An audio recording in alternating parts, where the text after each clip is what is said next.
All right, welcome to AgencyRise, the podcast where digital marketing agencies rise together. I'm your host, Chris Rudolph.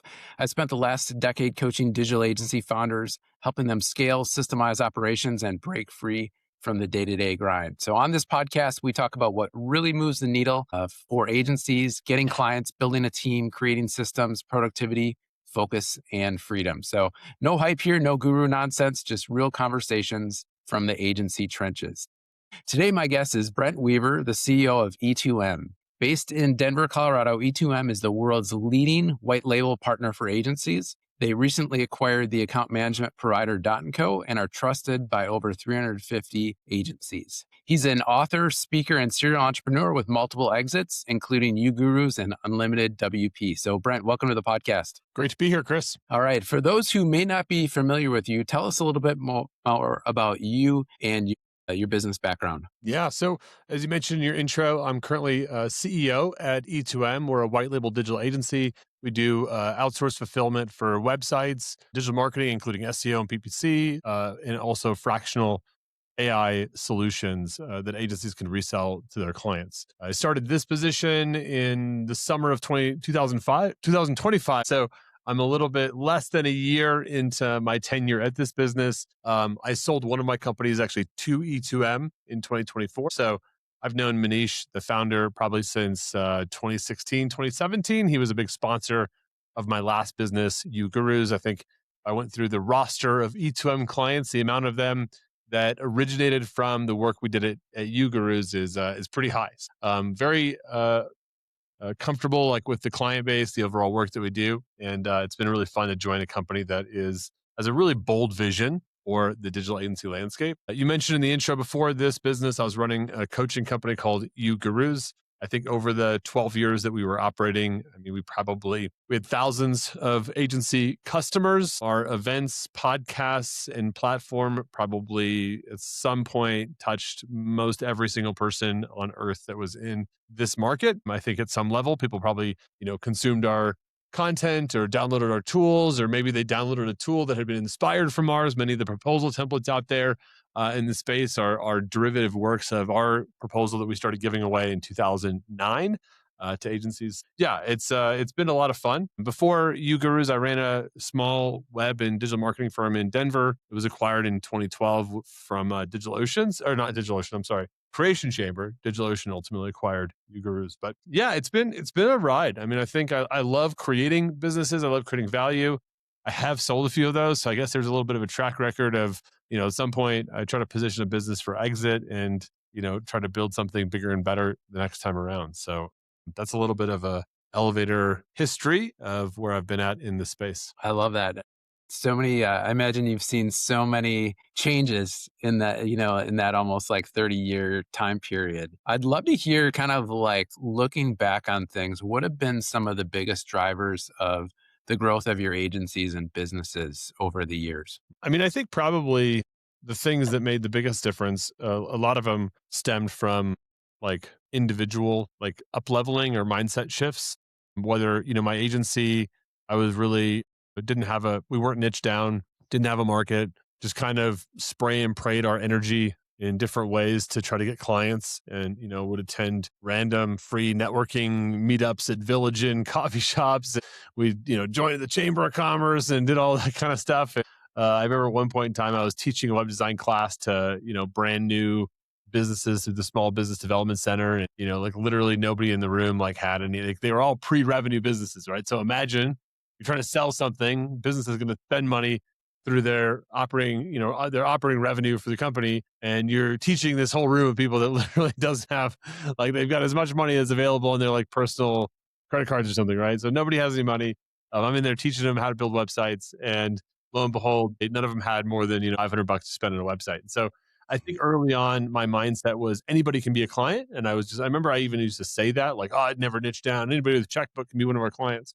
And I think it really took some great mentors to help me see the value in niching, and ultimately to the point where I wrote a book for agencies called Get Rich in the Deep End, which is all about niching. And it took me a while. I think it took us 13 niches to really get that right and perfect that. But now I look at it and say, okay, how could you ever start a business without having a clear and well-defined strategy of who your customer is and what are their top pains and problems and what are they looking to accomplish and how do we get into the mindset of our customer? And so I think some of that mindset stuff for me was like, shifting from this kind of very basic business understanding to really listening to people, listening to mentors, and everybody was saying niche down, niche down, niche down, and finally taking that advice and running with it. The other thing I would say is just like, like where I spent my time as a business owner. I think for a little while, my first agency, I was I actually sat down and I started tracking my time. And, and of course we tracked our billable time. But then me as the owner, oftentimes I was like the worst offender. Like I would not track my time. And it turned out like 20 hours a week, I was doing unbilled support and training for clients that we'd already launched projects for. And it was really low value work. And so, 20 hours a week, A, it was low value.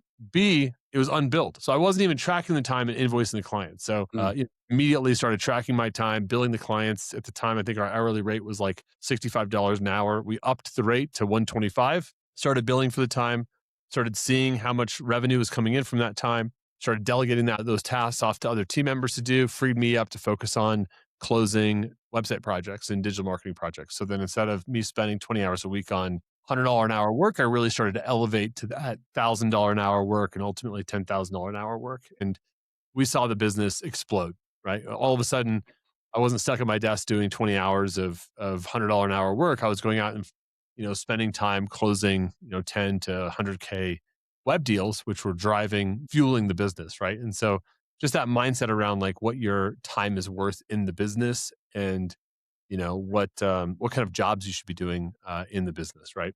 I think that some of those mindset shifts were the most important for me in the time. And I think, as you mentioned, I've been doing this a long time. Things like COVID, the financial crisis, these kind of external factors, like I've typically been like much less important in that last 30 years. Like those shifts where I made those like pricing mindset changes, the value mindset changes, what role should I be doing in the business, how to build those systems. And those things had a much bigger impact on my business than, those externalities. That's a really good point and really powerful, Brent, because like those things like the mindset shift and like where you spend your time and like up leveling that, like those are things that the founder has under their control.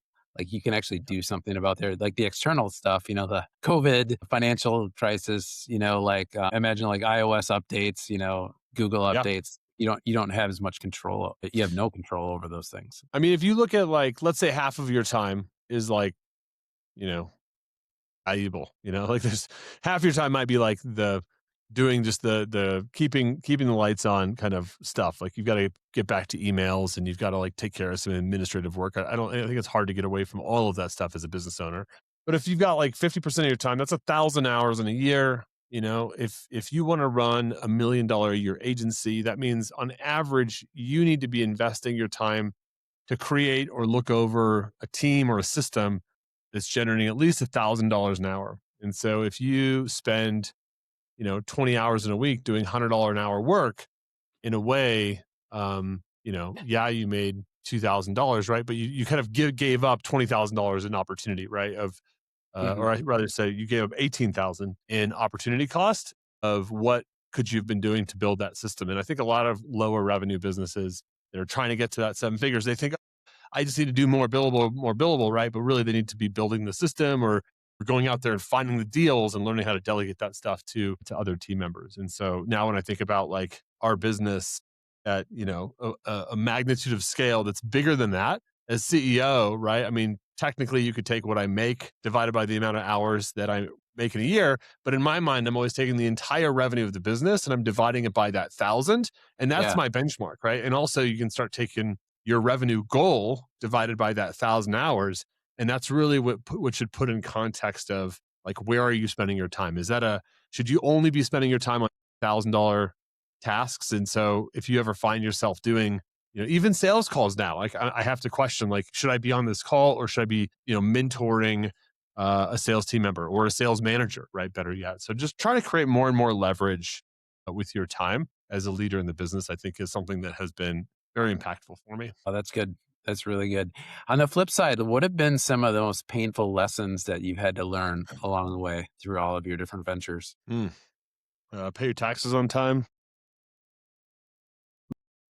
I mean, I think like, we made some early like amateur mistakes in terms of that kind of stuff, right? Just like not like being financially disciplined in the business, mixing my personal like expenses with the business. It's things like that that you hear people like, oh yeah, you should just expense this and lease your car and all that kind of stuff. And I think I've come to understand that your time and energy is much better spent focusing on growth and revenue creation than on trying to game, the US tax code. I mean, I think you can ask your CPA, hey, do make your best judgment and do the right thing and let's make sure that things are buttoned up and efficient.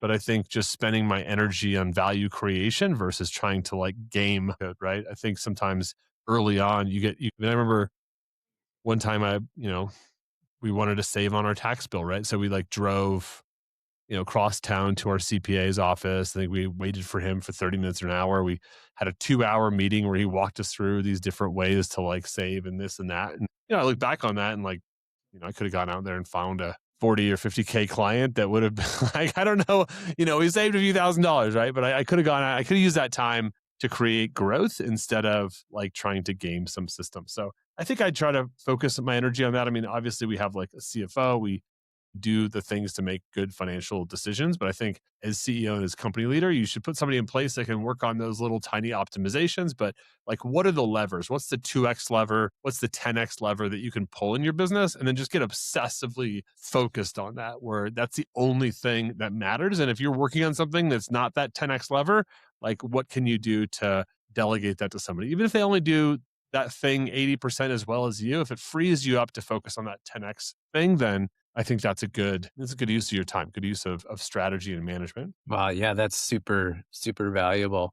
If you just pretend like you had to start an agency from scratch today, like with what you know now, what would you do differently? I mean, a lot of what we do at E2M, I mean, I personally love hanging out with agency owners. I think that, every agency has, 50 clients, 100 clients. Some of them have many more than that. And so I do feel like I have a unique like skill set and knowledge of that market. And so I certainly would, for me personally, this is a very personal decision in terms of who you would want to niche with and what market you would go after. But personally, I would be very focused on the agency market. For me, I think how I would translate that advice to other people would be just like, find the market that maybe lights you up or you have an interest in. Because if you want to be successful, it's not a sprint. For most businesses, it requires that marathon. So you've got to have that staying power to stay in a market long term.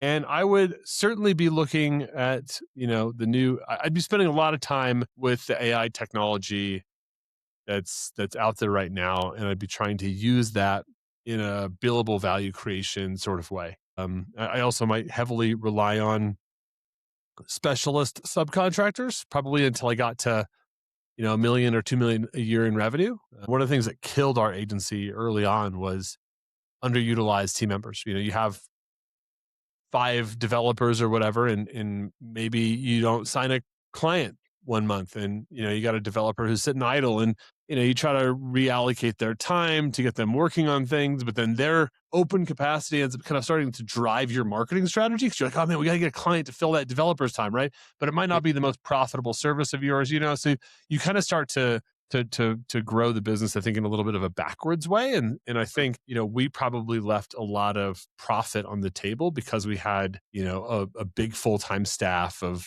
14 plus people. And, we had all of these kind of mouths to feed, and they maybe at best were 60%, utilized, maybe 70% sometimes, which meant that we had, 30 or 40% of their cost was just, it was like a drag on margin, which we were profitable. But I think if I started a business over again today, let's say you sign a big Shopify deal, and this is kind of how E2M is set up, right, to support agencies on this. But if you sign a big Shopify deal, and then you got to go deliver that, and let's say it's 6 months before you sign another Shopify deal, you want to make sure, like, if you have a full-time team member that does Shopify, man, that's a lot of blank space, right?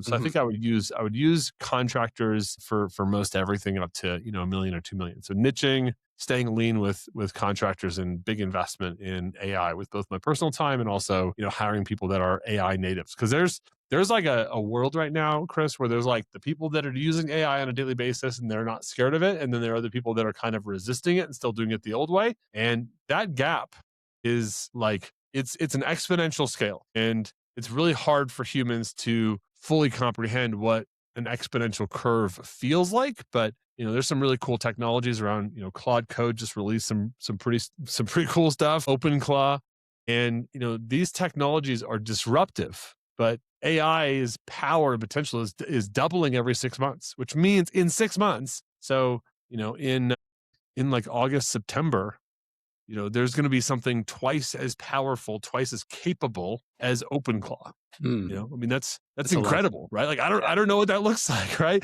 So if you're not using this stuff today and you're like, oh, I'll figure it out later, like there's a good chance that these technologies are going to eat your lunch, right? Yeah.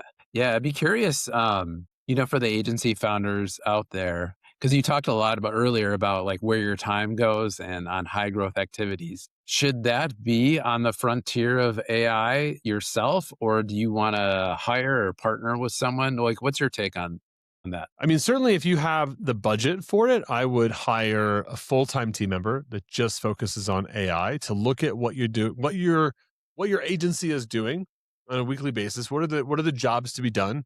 How are those being done today? Can they replicate the outcome as good or better using some of this new technology? Even to 80 or 90%, I think it's a worthwhile experiment. I think that would be my prescription for people, is to hire somebody to just do that. I mean, so most agency owner calendars, if we just look at like what their day looks like, and I think this is a leading issue of why a lot of agencies have not become fast adopters of some of this technology, is because a founder's calendar is probably divvied up in 30 to 60-minute increments where they're doing team meetings, schedule meetings, new interviews with potential employees. They're talking to new leads. They're talking to clients, right? I mean, some agencies I know that are in that kind of high six figures, and they might have 20 client calls in a week, Hmm. plus 5 new client prospects, plus they got 8 people on their team that they maybe have a level 10 meeting. Maybe they got a couple one-on-ones, right? Their calendar is these like bite-sized 30-minute, and it's very similar to what my calendar looks like today, right? And so how do you go deep on something if that's your calendar, right? I mean, and you can tell people all day, like, oh, block out Fridays, block out Monday. Like that works for like a week or two, right? My strategy is, hire somebody, pay them. So you got some skin in the game. You're seeing that charge on your credit card every month, or money moving out of your account on ACH, and you meet with them every week. You know, you give them some clear success criteria. You give them a couple of projects. You will give them access to your team. You give them access to your systems. You allow them to ghost people, to do separate meetings with them. You hopefully come up with some basic projects, some hypotheses about what they could build, and then manage a project lifecycle with them. And then you've got a weekly check-in, right? And then in those calls, right, they're educating you on what the technology is. They're demoing with you about what the tools they're creating can do and create. And the goal there is to create things that, hey, at first save time, like something that creates efficiency in the business, takes away mundane, repetitive tasks. And then you can start looking at things that, create net new value in the business. Either they enhance existing services to help you get better results or increase capacity, or allow you to create net new revenue. So like actual like AI solutions. We have agency partners at E2M that are going out to small business events, talking about how AI can impact their business, getting interest from those businesses. They're selling them solutions that are AI powered, and they're adding tens of thousands of revenue to their business on a monthly basis, right? Something that didn't exist like a year ago. You couldn't do this stuff. This stuff didn't exist, right? A year ago, 2 years ago, none of this stuff existed. It wasn't on anybody's radar. And now you have agencies that are adding, 10 and 20K a month retainers to build these AI powered solutions for companies that are having, real and material impact to their business, right? So, I mean, those are the types of things that I think about in terms of AI, right? But like if you're trying, here's what I see, Chris, and I'm probably getting a little bit on a soapbox today, is agency owners oftentimes feel the FOMO. They think to themselves, I'm going to make time for AI. And they maybe spend 2 hours or whatever on a Friday morning, right? 2 hours they check out Claude Code, they build a custom GPT, like pat yourself on the back, right? But then that's it. They don't they're like, oh, I got to spend more time on AI. But then like the daily grind of the business picks up, right? And then it's like, what happens then? So they push it off, they push it off, they push it off, right? I mean, I've seen businesses where they literally have documents where they're copying and pasting these giant prompts from a document that's the same every time into a chat window. And it's like, they're not even using custom GPTs, right? I mean, it's like stuff that's even built into the tool. It's like a built-in feature. They're not using it because they haven't made that time to train themselves up on it, or have somebody in their organization that's looking over their shoulder saying, hey, I can help you with that, right? Mhm. So it's extraordinarily affordable to have somebody that's just working on AI within your business. I mean, we're talking, we're not talking 40 grand a month, right? We're talking $4,000 to $5,000 a month where you have somebody come in and all they're doing is AI implementation. Yeah, that's really good. You mentioned, it's probably best if you're under $1 million to go the contract or delivery fulfillment route. What would you say to agency founders that they already have, like they've already kind of built that in-house team and are in kind of the pitfall of that, and they're not at that level where they should be? How do they pivot or change? I mean, I think a good thought exercise, I do this on a regular basis, right? And you ask the question, it's the exact question that you asked. If I started my business over today, or if I was starting a business today, what would I do differently? And I think actually that's a roadmap to the business that you would like to build. And now that might not be the business that you have today. So it's kind of like it's like a 3-column sheet. The business I have today, the business that I want if I started over today. And then that middle column is what needs to change in my current business so that it lines up with this new vision. And I think anytime there's a big market shift um, or even a personal preference shift, I've had different seasons in my life, Chris, where, I was a brand new dad and because it was 24/7. It was like on, right? And Right. my goals as a business owner and as an entrepreneur then are very different now than my kids are in school all day. We mostly hang out on weekends. We do soccer at night. Like I can kind of work at a different intensity because I'm not having to like bottle feed and burp and do all that stuff, right? I imagine there's going to be a time in my life where I don't really want to put in 12 to 14-hour days, 6 days a week, right? Like there's going to come a time where I'm like, hey, I'm good. I've kind of like put in my hours, right? And so you kind of have these different seasons. And so it's good to understand like how to pivot what you want out of your business. And ultimately it's your business. Like you can do whatever you want. Yeah. If your business is in the United States and you have employees, I mean, most places, I mean, to consult with your attorney, but most, places in the US are like, at will employment, right? If you want to make changes in your business, like do right by your people, take care of them. But, these are businesses, they're not family, you know? If Mhm. somebody comes into my business and says really offensive things to me, I'll probably show them the door Mhm. versus, in family, we call that like Thanksgiving, right? Like, I mean, it's just like, you have to stick with, it's like your family. You can't fire them, right? Obviously, with business, I hear people be like, "Oh, this is like a family." It's like, no, this is our team. We're a high performance Mhm. team. We're like a sports organization. We're gonna if somebody's not working out, we're gonna trade a player, right? I mean, it's just this is a business. The goal is to make a profit, and you want people to feel you want people to feel valued and I think valued people have a good sense of confidence and security in their role. So I think if you're sitting on a business today and it's not working for you, like the worst thing that you could do is keep doing that. Like keep doing like at some point. Like and I've talked to agency owners that they allow it to go so long that they wake up one day and they're like, I don't want anything to do with this business, and they like fire sale it or they shut it down. Right? They let it get to the point where it's like beyond it's like beyond saving, right? And so I think if you're not happy with your business, if you're not happy with your margins, and you're like, hey, I think this could be done differently. I mean, like, do it. I think that's what I've gotten, what I've maybe more fully understood, Chris, with like time in this industry is like like in terms of like letting a problem sit, it's pretty rare. Mm. It doesn't usually get better, right? If your team is making your business unprofitable and you can't change your prices, you can't change your value, then you should make those adjustments, right? But you certainly shouldn't be sitting on an unprofitable business. I mean, I've met agency owners that are making they'd be better off teaching in public schools, which no offense to people in public schools, my brother's a sixth grade math teacher. I love hanging out in schools, but it's not, I wouldn't call it the most profitable line of work, right? So if you're running a business and you're spending 50 to 70 hours a week working and you're taking a lot of risk, you should certainly be getting a reward for that. Yeah, for sure. Brent, what advice would you give to agency founders like when it comes to hiring and leading your team? I don't know. I guess it's cliche, like, like hire slow, fire fast. I think what I would probably recommend, I guess, is first to have a process that hopefully gets you the best candidates that a market can offer you at any one time for the job that you need to be done. So I think if you just sit down and create that really crisp job description and job scorecard, like what are the outcomes that you want to create for this role in the business? And then what can you do to maximize the amount of applicants and potential candidates that you have for that job? So, paying for the premium listings, listing in multiple places, emailing your entire list, sharing it on social media, right? Going to the rooftops and shouting about it. If the barista at Starbucks hasn't heard about your new job that you're offering people, like you really aren't spreading that net far and wide enough. And then Mhm. using some kind of rating system to assess those, right? Look at the resume fit. I'm a big fan of asking people to complete some type of questions or Yeah. surveys. Sure. Now with AI, I'm a big fan of asking people to tell me how they used prompts in the answers to their surveys. So yeah, I started getting all these surveys and they all started sounding the same. Like Mm. we'd ask these like 4 questions, right? And all the answers started sounding like about the same, right? I was like, oh crap. Like everybody's going to chat, right? They're like, here's the company I'm applying for.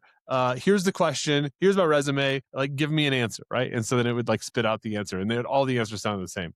And so I started to ask people, tell me the prompt that you used and give me the rationale you used behind it. Uh, Interesting. and so that's become my new question, right? I actually don't care about the answer to the core question, right? I mean, I kind of do, right? But I actually want to see their thinking, right? And that's my whole thing of asking for questions, with job applications anyways, is I want to see somebody's thinking. Are they somebody who is clearly communicating outcomes? Are they thinking about a problem in the right way? And I've had people that literally say, um, my prompts are private to me and I would never disclose what I use to prompt AI. Okay. I didn't ask what was like in your underwear drawer, dude. Like, I asked for you to explain, like you used AI as a thought partner to create a response to a question I asked you. I mean, could you imagine if you were sitting in front of somebody just as a thought experiment? If I went to you and I said, hey Chris, tell me about the best marketing strategy that you ever created. And imagine this, right? You actually said, well, hold on. And you like whispered something to your phone, and then you're like, yeah, whisper again. Yeah. Okay, whisper again. Yeah. And then you like put the phone up to answer. Like it's the phone is like speaking to me, right? I mean, wouldn't Yeah. that be the strangest interaction you'd ever had in your whole life? Yeah. That It would would be be. it would be freaking weird. You'd be like, get out of my office, right? But that's what people are doing with AI, right? Mhm. You ask them a question instead of writing an answer to you. They're going and having a conversation with AI. They're having a back and forth, back and forth, back and forth, back and forth, and they're copying and pasting that answer into a box. And so I'm like, yeah, cool, happy to see the output, but I want to see your thinking, right? I want to see what that conversation sounds like, right? That would be a very natural thing to see in person, right? You'd be like, hey, cool, I'm happy for you to use that tool to help you answer that question, but I kind of want to hear what you're asking it, right? Is it AI that's giving a smart answer, or is it you, right? So I think that's a key thing that I've seen that's helped us recently, because otherwise, man, you ask questions for job applicants and they all kind of start sounding the same. It's Man, like, that's yeah. crazy. And then like, interview like multiple times, check references. I mean, I used to hire people without reference checks. Like if you're hiring for a critical role, it's going to cost 80 to $100,000. Could you imagine? Could you imagine having one phone call with somebody and then walking up to them and handing them $100,000 check? Of It's course wild. you wouldn't, right? You'd be like, Yeah. hey, I gotta check you out. I gotta vet you, or whatever. Companies do that every day. They have one interview and they hand somebody, it's not all at once. So obviously they got to show up to work, and, so have multiple conversations, check those references, and then get people excited. Get people excited about what the job's going to do for their finances, their family, their future. And so I think that like that method, and I wouldn't say my hiring system has gotten me to 100%, but I think when I first started out as an entrepreneur, I was batting more like 25%. and now I probably bat like 60 to 70%. And the caliber of people that I actually get now are way beyond what I used to hire. So it's not even just the success rate, but like the impact that these people had on my businesses has been massive, right? You hire the right person and they can be a force multiplier for a lot Yeah, of things. that's really good. That's some good wisdom around there. And I love that I rarely hear people talk about like getting people excited for the role. And like that's like the first step of like you're if you hire this person, they're going to join your team and you want them excited, motivated, and ready to bring something to, but you set the culture in the interview. So I love how you share that. I've rarely heard anything like that. Well, and make sure it's I would present to somebody like try maybe be like one notch above reality in your business. I can give you kind of a parallel example. I used to do a lot of these webinars, and I read somewhere that Tony Robbins jumps on a treadmill for 10 minutes before he takes the stage. And he gets like super hyped up, gets super amped, right? And so I thought to myself, like, oh, I'm gonna go do that. I'm gonna do what Tony Robbins is. So I went to a webinar, right? We were about to do a webinar, and I had my team get me a trampoline. This is back when we had like an in-person office, right? And I went and I jumped on the trampoline. Kid you not, jumped on the trampoline for like 10 minutes. And it was like I came on that webinar. I was going a million miles an hour. I was so pumped. I was like, I mean, you just like feel the energy oozing through the camera, right? By minute 12, I had not only regressed to the mean, but because I had come in so hot, I had like dipped under the mean, right? So if you think about like a sine curve or something like that, right? You're gonna go like way high, and then like what goes up must come down. And then I had actually gone underneath where my like typical average was. And by the end of the webinar, I mean, I was like crawling to the finish line. I mean, it was so bad, right? Because my energy started way above natural, and then eventually it kind of like came down below, and then it kind of like by the end of it I was like not able to maintain that, right? And so I think you want to make sure, and this goes for selling customers too, right? You don't want to give somebody this huge brand promise, they sign up and they're let down, right? Because maybe like you're like go go go go go. I recently signed up for a service, and they were like, you got to get going, you got to act now, we're going to change your life, things are going to be amazing. But it was like, you have 6 days to make this decision, right? It was like crazy. It was crazy. And then I signed up, and it's taken 100 days to start onboarding. Which Like, right? 10 minutes on the treadmill, right? the My average was like, I think with a team member, right? It's like, how do you get them excited about the right things, right? You don't want to just blow smoke up people's, backside, right? We want to actually say, look, this is why I think you should be excited about this position, and selling them the reality too, right? Like, we're not like really a work-life balance company right now. We're like a grow, like scale up and big exit kind of company right now. And that creates a certain culture. And like I ask people, like, what's your expectation of your work-life balance, right? Like, is this something like what season are you in? Do you want to be like all in, or do you want to be like 4-day work weeks, And if they're like, oh, I want 4-day work weeks, I really am. I just picked up, knitting, and I love to spend time in my garden. I love to do this. And I don't want to, I only actually want to work, 30 hours a week. It's like, I'm not going to give you a hard no, but like, what I will do is I will explain to you our culture, and you can tell me whether that's a fit for you. And I would encourage you to have a sleep on it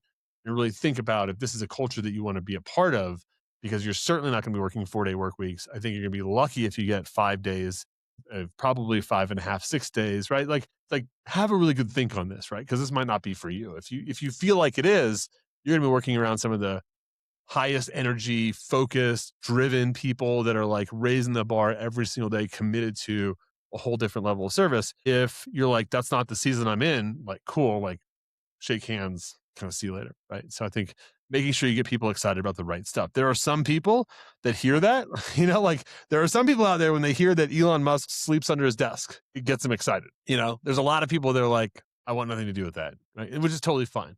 There's a lot of companies out there that I think pride themselves on, the 4-day work week, and, pride themselves on, not slacking team members after hours and things like that. But, we're in a like global kind of 24/7 business, and, we kind of operate differently. So, when we explain the realities to people, certain people, I interviewed somebody yesterday. She got lit up as I started explaining that. She was like, this is what I'm looking for. I've just been looking to dedicate myself to something and go all in and be a part of a fast-paced company. And it's like, cool. She was like, if you would have talked to me 10 years ago, right after I had, my first kid or whatever, like Absolutely not. But she's like, I'm in a better season right now to do this kind of thing, right? So I think getting people excited about the right things for your business. Yeah, that's really good.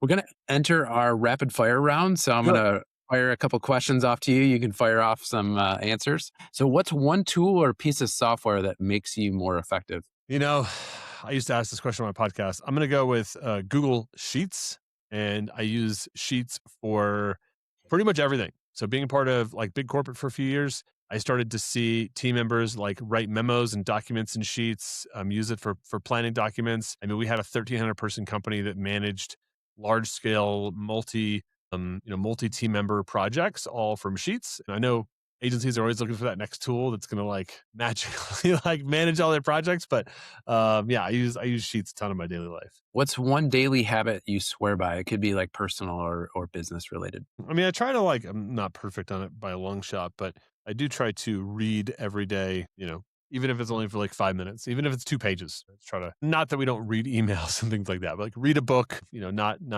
just doom scrolling, but, read something and keep those pages moving. Cause I do find that, leaders are readers generally. Yeah, speaking of that, what's one book or mentor that's really impacted you along the way? Yeah, I'll go with I'm a big fan of the book The Goal. I don't know if you're familiar with that book. It's actually about manufacturing, but No, it's a I'm not. really good study on constraints and how to build systems around a constraint. And I think in the agency space, there's a lot of parallels with, just utilization and production bottlenecks. Love it. Eli Goldrat. All right. Awesome. What's one final piece of advice that you'd give agency founders listening right now? Hire somebody to do AI full time in your business. At least one person. I think the agencies that I've seen that have done that, within 6 months, they have at least 2 people. Within a year, 3 or more people. Some agencies that I gave that advice to a couple of years ago have teams of 10 people that are building all of their deliverables for their agency using AI solutions, and they're wildly profitable, and they're really building the agency to the future. So I think start with a full time AI team member and scale from there. And what's the best place online to learn more about you and your business? That would be the number 2M as in Mary, E2M Solutions. Awesome. Well, Brent, this has been amazing. Thanks so much for coming on the podcast today. Thank you, Chris. And for everyone tuning in from the gym, in your car, or at your desk, thanks for joining us. If this episode was helpful for you, be sure to subscribe and share it with another agency founder who can benefit from it, because agencies don't rise alone, they rise together. This is Agency Rise.